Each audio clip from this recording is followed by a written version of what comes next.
like to welcome in up to the broadcast booth on this Memorial Day, Kyle Hoeye. And Kyle, the Army Child of the Year, you're no longer anything resembling a child. You know my guy Mark Grace How are here. you, young man? Congratulations as we well-deserved. welcome you up here. 1,400 young people nominated, and you obviously represented in Washington, D.C. here recently in April. For you, volunteerism service has been always a big part of your life, a military young man throughout your life. Talk about, first of all, giving back, why that matters to you.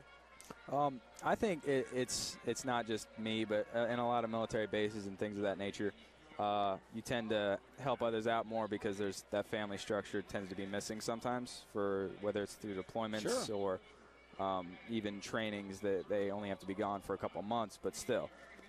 So you tend to help people out where you could, and once I brought that in the civilian world, it was kind of outstanding, but in the military world, that was just kind of the normal. So I think it just developed as just a product of where I lived and how I was raised, really.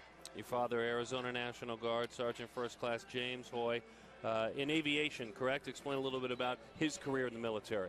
He started in the Army. He was deployed 3 times, so it was Bosnia, Korea, and then Iraq.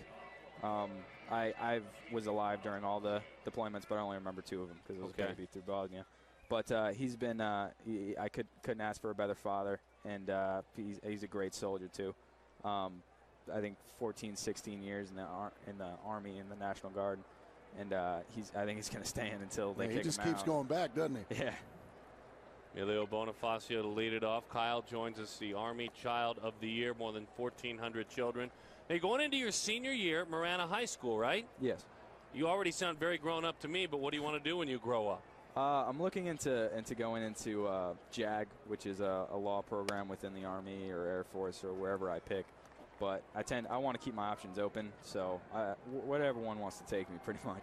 Wow. So what got you interested in law? I always felt that you're much smarter than me. Wow. I always thought it was a great system, just the fairness, and everyone gets treated equally, whether you're being defended or you're being prosecuted, you still get the equal treatment. I always thought sometimes that's missing in society, and you know, if I can contribute to that, that'd be great. What was the experience like in Washington, D.C.? I would imagine you were very humbled to receive the honor to spend time with the First Lady, to be in the heartbeat of the world, really, in Washington, D.C. That could not have been a better experience. The First Lady, of course, was great, and the whole experience was great. But yeah, like you said, it was really humbling.